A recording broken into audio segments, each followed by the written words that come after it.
Just about 7, I'm gonna start the broadcast and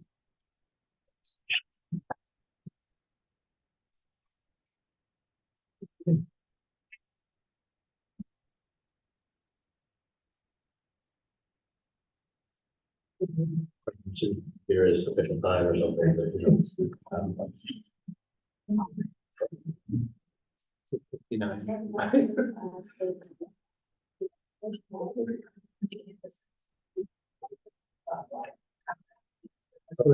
so I'll defer the chair and we'll kick off. So Rick is under the weather today, seriously under the weather, so you have me running the meeting. Should be exciting.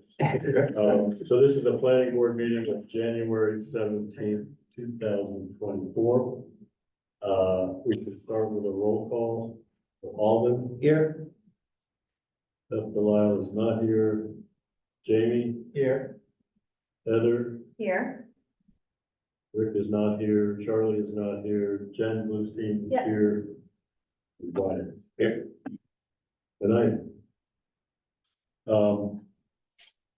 So there's no public presentations tonight. There are a number of general business items. The first is the request for extension related to 36 Colby Farm Lane, which, from what I understand, has been rattling around for a while now. So if you can fill all of us in on a little bit of the history. I don't think anybody who's on the board here tonight Sure. has been part of any previous I discussion. think you're right about this. Yeah. This is, and again, this is just very briefly, if you want to get more background or context, let me know, but just as context, like the chair said, this is just looking at our GIS mapping. The area that we're looking at is over at what used to be the Crow Lane, now it's Colby Farm Lane. We did that to distinguish Colby Farm Lane on one side of I-95 from the Crow Lane on the other side. So remember a couple years back, there was that name change. Anyway, the old Crow Lane, or now Colby Farm Lane, landfill down there at the end. So this is after the recent daily projects. You know, if you get down there and you're going down to the compost facility and the recycling area, that's the recycling barn actually right there. And the compost site is actually right in here. So as you get down the end of Colby Farm Lane, there's a landfill, and there's a whole sort of history with New Ventures, the landowner, in terms of, you know, being lack of responsiveness, I should say, or taking care of issues that are going on there in effect. And that was going on for a number of years. That was, you know, already ongoing when I got here, but it's been relatively silent in recent years. But the background that you should know, to the chair's point, was just that a couple of years ago, basically back in 2019, the planning board had approved, at the request of Blue Wave, a company that wanted to put solar on the landfill. And that brings us to the site plan that is referenced on the agenda. That's this land right here, is just that parcel showing solar on top of the landfill. And in essence, boiling it down real simply, what was happening was the New Ventures wasn't necessarily taking care of things well out there per se. It wasn't that there was any emergency crisis issue per se at that point, but it was more just the fact that there wasn't anybody to take care of things. Landfills do require, you know, periodic maintenance for vegetation on the slopes and whatever. There's a, you know, plastic cap, for instance, and you have to kind of keep that thing, you know, protected. So things like that would have to be done, even though it had been essentially closed as a landfill. So New Ventures were looking to get closure from DEP and sign off that they were done with the landfill work, meaning it closed out essentially. That aligned well with Blue Wave, who wanted to put solar on the landfill, and we had some discussion at the time about, you know, the feasibility of just putting concrete blocks. Is that going to settle the landfill too much? The vent's going to work, all that kind of stuff. That seemed to be all sorting itself out. The consultants were okay with, you know, what's being proposed.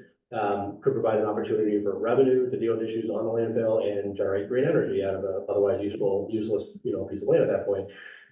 So that seemed like a relatively good project. However, the deal fell out between Blue Wave and New Ventures. I would imagine that probably had more to do with New Ventures than Blue Wave, probably in the context, but they had actually put in some effort in there, including some work on the National Grid Interconnect that was needed. So to go back and, you know, be back in the grid. So at any rate, the long story short is that, well, Blue Wave, it seems, has sort of backed out because they sort of, I guess, gotten frustrated trying to work with New Ventures, sort of pattern the city had dealt with years in the past. And DP not having any money left in what's called the FAM, which is a fund that's basically created to deal with issues for maintenance on the landfill, almost like a planning board security fund being held. Blue Wave, DEP was looking for a company like Blue Wave, if not Blue Wave, another one to come in. Other one, at least one, has expressed interest to the state of maybe picking up this project where it left off. And so in a nutshell, even though the landowner, New Ventures, hasn't closed out, or, maintained that deal as far with Blue Wave to finish it out, there's the possibility of another party coming along.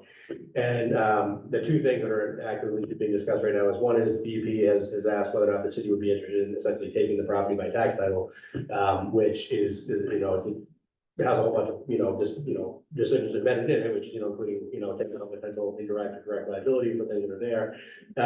But as a means to get to the landowner and doing a transaction with a party that's cooperative, that wants to do solar as opposed to having an uncooperative landowner and trying to mobilize something that isn't feasible. But at any rate, the long story short is I am asking for the planning board's record here, essentially to ask you to extend the permit for the solar installation for another year to allow more time for us to see if we can get another solar operator basically engaged, to come forward and do this, because it's an otherwise good project. It's just the fact that the deal with the landowner fell out, and we'd like to see it go forward, both us and the state, putting aside all the other, history of the landfill and issues the neighborhood had, in the past and so forth over here. It can still be beneficial. So the idea is to not have to reinvent the wheel on the permitting process we've done today, just extend that permit, and we'll revisit where we are a year from now if it can't pan out where, if it's not Blue Wave, another entity like Blue Wave can't just pick up and then, start doing construction. So if you have any other questions, let me know, but that's kind of the quick synopsis is, so the only reason Blue Wave isn't out there is because they've been, pan out with the landowner quite as well as was being presented, at least I think, to DEP at the time, from the landowner. Right. So the landfill is capped? It's capped, and it seems to me that New Ventures benefited from the, request for what they call a post-closure, approval. Because I think the state DEP was assuming they were gonna leverage the solar installation through that process, but because there wasn't any kind of, direct agreement or tripartite agreement between the parties, New Ventures then got their post-closure and then, for whatever reason, didn't work it out with Blue Wave to finish the whole thing. So, it may be that Blue Wave did a lot of legwork on this for, a project that would be good, and perhaps New Ventures got the biggest gain out of this. It seems to me in the context, so DEP and the city, I would probably like to see at least, try to get this to happen in some way, putting aside for a moment the landowner and how that. So if this were to come back within the next year, at what level of detail would we be involved in for the year? If they wanted to change anything about the installation, they, be coming back and taking a look at it, if the level of modification is something that has to be reviewed value again. And by Bill Christensen was one of the peer reviews we did. We were with stormwater, right? We had a little bit of the issue of civil and settling of landfill, and each on their own at the time. So, but if it's no change within that period and you've extended the permit, they would be able to go ahead and do the rest of the work that Blue Wave had started off with, which in this case wasn't doing the solar installation, was doing solar interconnection work. But they never got to do this. But if it was no change, they'd be able to just proceed right along and it would just be finishing out the permit. If it was they want to change something, they'd be brought back into the plan.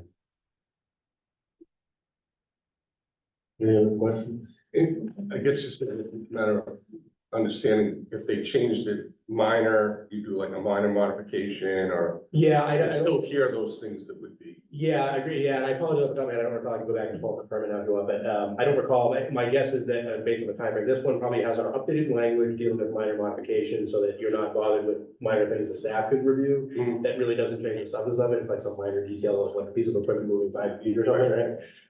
But if it's something like changing the whole layout of this thing or putting this part of the facility down there, that's a bigger change. Put the driveway in a location, changing the drainage areas. They'd have to come back in. We want to review that at that point, and you'd want to review it and approve it. It would be something we would consider a minor change. So I think that I could go back and look at the written decision, but this one is probably just your sort of standard housekeeping stuff to be done at staff level. Otherwise, it's a major change. It goes back to the board, and you decide whether you're okay with change. So the applicant was Blue Wave, right? It was Blue Wave, yeah, it's a little unusual here because normally the applicant is coming in saying, hey, Right. can I get an extension? This is unusual because New Ventures wasn't the applicant as a landowner, and they're not pursuing this, right? You can tell right now. Blue Wave was the entity that asked for the permit, and there's nothing that really prevents the planning board from voting to extend the permit timeframe. So recognizing the state having reached out and said, let's talk a little bit more about how we can engage an actual solar operator here, given the landowner may not be the most cooperative party. What I immediately flagged was the fact that, well, what's the current status of the permit timeframe? Because it's been, a couple of years now. And even with the permit, the permit extensions with the COVID pandemic and everything, the clock runs out and everybody's got to redo a process. If it's the exact same plan, it seems kind of silly for all of us to have to go through that process to just get back to where we were. So that's the only reason why this minor request, in my view, minor request for a time extension, just so that we don't have to repeat all that process to get us back to where we were when Blue Wave New Ventures were actually, seemingly working together. So even though they're the applicant, really it runs with the land, so it's really would be to the benefit of. Well, actually, it would be to the benefit of the landowner per se. I think actually technically Blue Wave was the applicant, but it had the landowner's permission to apply for the permit, right? So is So it technically, transferable easily? Is it easily transferable to another applicant if someone else comes along? Yeah, that is not a significant issue, and what I am trying to address is actually, I think it's a matter of days, actually, the reason why we want to take it up this meeting is because as I had flagged the issue a couple weeks ago when the state had reached out to me, we saw on the calendar that even with the, timeframes that the board had already extended, we're running up against the deadline where if we waited another planning board meeting, we'd have to redo the whole process again because the permit doesn't actually exist anymore. It's like vaporized and you're not able to extend essentially that permit. So, the reason I asked, for it to be done tonight is because there isn't any time for New Ventures isn't gonna ask for it. Blue Wave has basically walked away as far as we can tell. I don't know that they couldn't be engaged again if they knew that they had a better landowner party to work with them. But at the end of the day, I just didn't want to lose the opportunity for all of us to have to reinvent all that, do all that process again, just to get back to what would be a better outcome for the landfill than just leaving it as it is. But to James' point though, there would be clarification because that's Blue Wave's work. Oh, That's their engineering, so they're gonna pull that, Yeah. go on, someone else is gonna come, maybe they Yes. buy it from them or they do it, but there'll be some Yes. new applicant with a new identity that'll Yes. have new requirements. Right, well, but the point largely would be, and to that, to your both your questions, I think the point is largely that it should be a formality at that point, because the scope of the project, and again, scope of the Yeah, project is if, the same. like for like, if it's a like for like Like swap. for like, yeah. presumably, We're extending the permitting window for that. with this project, That, right, if somebody else comes back with a different plan, then, you gotta look at it, Yeah. then we roll it back Yeah. and we start. with it. right? It wouldn't even be a minor modification, unfortunately, because they would have, only the applicant could probably make that kind of a request. Yeah, I mean, if another party's coming forward and they got changes, there's a very good likelihood, and I assume there might be other changes, more notable, layer configuration of solar panels. That's gonna come back to you, and we're probably gonna have Bill take a look at it again, even if it's just, to see that there aren't any other new civil issues that, you thought were concerning the flag or anything, so. It buys the city time is the main thing. It's just buying the state and the city time to try to get to a better outcome, as opposed to, it's not, solely for the landowner and the Blue Wave folks or, energy folks, it's because the city benefits from having, green energy generated from it, better use of the landfill. In this case, both the city and the state not being left with the baggage of the landfill, which is, for instance, if trees are growing up on there and it penetrates the cap and the cap is no longer working, that means stormwater goes into there, picks up the balloons and then it heads it out drainage areas. So we don't want all that to escape and go to wetlands, right? So the bottom line is, it's unfortunate, but the process to date has led to a situation in which the landowner is not doing anything. I don't know, because I don't deal with waste management, I can't speak to the point of leverage that, potentially were there, could have been used better in the past, but without any financial guarantee, as to how things are gonna be dealt there going forward, the idea is trying to get some entity that can be responsible financially for doing that. And if a party was leasing it from New Ventures, the way it was doing that, and they were paying New Ventures the lease payments and obligated under contract to maintain the vegetation, problem solved, right? So kind of like a win-win. So, Maybe this extension helps the negotiation with somebody coming in. Attract the future suitor, right? certainly, they don't have to There's a reinvent the plan, permit wheel entirely. you don't have to go back and. And that was immediately one of those flags, like, all right, well, first of all, just to have it be feasible, but two, nobody's gonna wanna come in and have to basically do all that work again, so unnecessarily, especially unnecessarily, so. So, any other discussion? So we need a motion to approve the request to extend For 1 year, 2024 to January of 2025.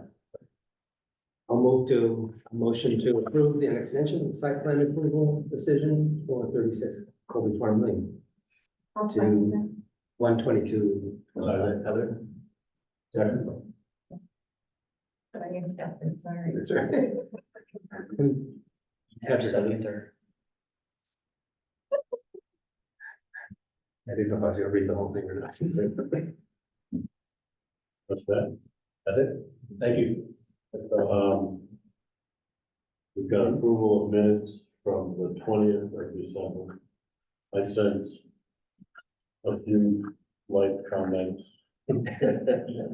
All you, No, but as I said, Rick said, does anybody else have any comments on the? Should we vote? Should we vote? Because on the prior motion, do we have, I just want to make sure, we have the motion in a second, we have the roll call real quick to make sure that, Yeah. everybody say aye. Everybody say aye, you don't have to roll call. Yeah, all those in favor, the associates Okay, thank don't vote, right? Correct, technically, you don't, your vote doesn't count as this, but that's. Right. Sorry, all those in favor. Hi. Okay, great, thank you. I don't know, thank you, sorry. No worries, just wanted to have that, thank you. Okay, Make a motion to approve the minutes with the, as amended by Rick and Bob. Second.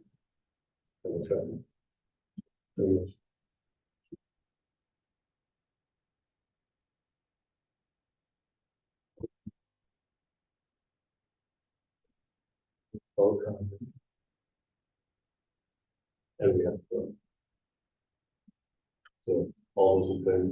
Right, I wasn't here.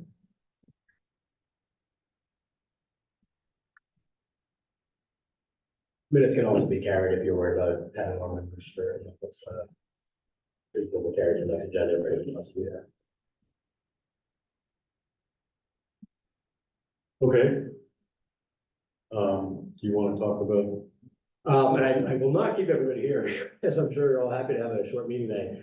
I'm just working on the engagement of consultants with the state grant.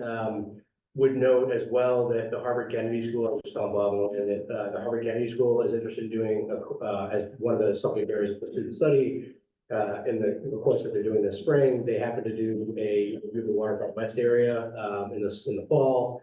And they were interested in just looking at the range of issues that were being discussed, so just this general things about like urban design, scope of development, resiliency, traffic, architectural design, all that kind of stuff. Just a range of issues. Here in this case, they were looking and we were saying, what else could we do here in Newburyport? And they landed on the work that we're doing at Story Avenue, interested in a couple of things. We're not exactly sure what they might give us as a deliverable, so to speak, but it might be of additional interest to us. What they're doing, because they might be able to generate some other 3D or graphic models for us, rendering what it could look like. Might be able to do some analysis of the housing component, both the build out end of it, and their analysis or thoughts on that, as well as the whole percentage of affordability and the argument, about what's a viable project, and the debate with DHCD about whether it can be 10% or 12% or 15% or higher, like 25, and we have in our 40R district. So it's not clear yet until they have the students in their class, which of the 2 or 3 things we discussed they're gonna be doing, but that, and then the other portion was infrastructure, sort of, impacts on the community, so to speak, of that development over time. Remains to be seen what they're gonna do, but they're interested in doing something like that about this Story Avenue area that we're rezoning, and that might fit its way in there into additional information, whether it be presentation materials or, information that can help illustrate what we're doing there, or provide an analysis of it. And again, with a grain of salt, with students, it's not a consultant we're hiring, but it might be interesting, might be helpful to us in some ways. So we'll see how that goes. I just note that as well. It happens to be happening. Good energy around someone thinking about it. Yeah, You know, yeah. hours of thought. Yeah, yeah, they might have some good graphics to show us, they might give a good presentation back to us at the tail end that says, this is where we came out on the percentage of affordability, and, maybe they say 70%, 17% for whatever reason they think is feasible. That might be helpful in one way or the other as we think about where we try to go. And this one, I just throw this, Rick and I we're just looking through for graphics as we're illustrating the consultants what we're looking for. This just happens to be one snapshot. It's not a great scan. I was trying to experiment with our scanner, but what you're seeing briefly is just on the right side. There's the top is the sort of before sprawl type strip mall situation we have, like Story Avenue. And the bottom is basically if you were to try to, keep the main, like a main building of something, like, let's say this is Market Basket, and you got rid of the Kmart, you put some housing in there, well, it could start to look a little bit more like a little village area, right? So the idea is to have some renders to go with that, and whether or not those are hand drawn or 3D that we can sort of, pan around, but it's just to give a couple of snapshots so the community can really understand what I would describe as the multiple benefits of rezoning the area, which is not just to have more housing, replace a vacancy, but actually to also help the urban design of the area, establish a new gateway into the city that says you're arriving in Newburyport. It's not just strip mall anywhere. And so, hiding the cars behind the buildings, storefronts with residential units above, and a mixture there, making it more walkable overall. That's kind of the idea. And the idea was to, as part of what we're presenting to the community and to the city council, illustrate what it could look like with the changes we're talking about. So, with the consultant services, zoning work and graphics, part of it and what we get from on their end, could be really useful to us as well. And this just illustrate, stuff we're looking for there. The main thing I would say with really all the bullet list items tonight was just, again, look at the 40-hour district, and if you have any specific things you would improve upon, change, if you were to take that 40-hour district and plop it down into the Story Avenue area, whether it be the permit process, or I was thinking more along the lines of design standards, things like that. That's the kind of stuff, if you can flag that, if I can get your feedback on any of those things, that is really helpful, because we want to incorporate any changes to that overall framework and the type of design standards in there that give us what we want in the Story Avenue area. So utilizing a similar framework to what you've already done in terms of permitting and looking to those design standards, both site and architectural. It would be great to have your feedback on those. You could suggest a bullet list and just email it. You can bring it to the meeting and we can chat about it. But having your feedback on that would be helpful. And as far as the business part, Rick has already presented on this a little bit as well, but I would say mainly think about the business part today. Think about the Graph Road, Parker Street area being a little bit different in some ways, a little bit more commercialized kind of uses there to some extent.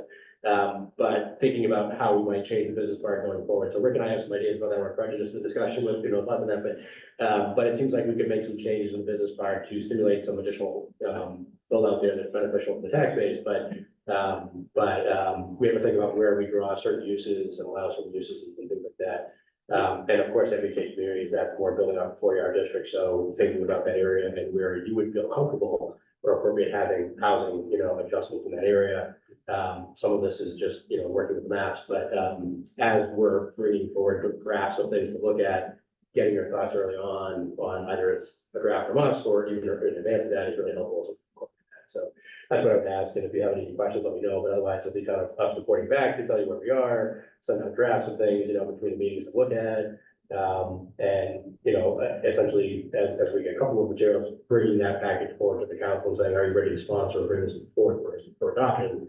And the ideal situation there is we have, an updated maybe map of the business district, a zoning boundary of the Story Avenue area, new design standards that can be adopted, right?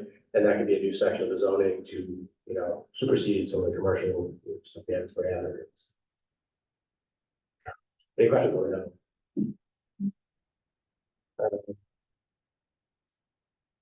Housekeeping.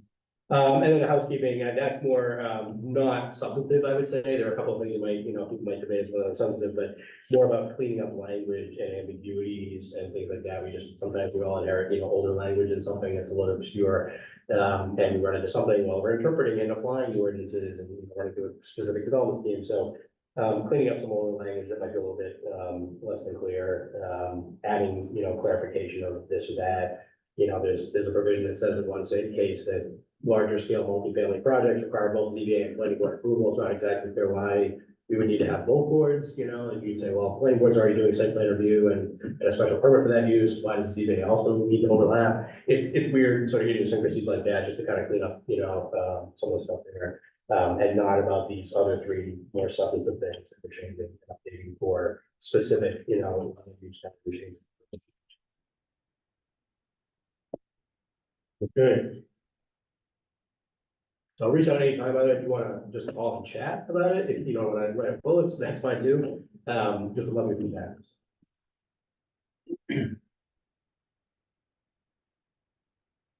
so on to the election of the vice chair. My understanding is Charlie Palmisano has said he would be interested. I have also heard that indirectly, but that's my understanding. I assume you're not volunteering him another position. No, I think Rick said that you Yeah. talked to him. Yeah. I know, Yeah. I volunteered him without him being here, I'll be the first one to tell you. Even though he's not here, we're asked to go ahead and, So I'll nominate Charlie for vice chair. we have a second. I'll second. All those in favor of Charlie was manifest. Why, here we go.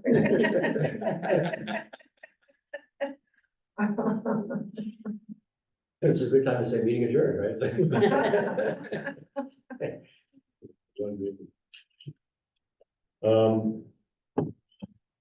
Any other updates? Anything? Anybody have? I think we need a motion to adjourn. Alden? Move to adjourn? Yeah, what motion to adjourn? Second. Second. Please. All those in favor? Hi. Meeting is adjourned. Thank you. Thank you. Bye.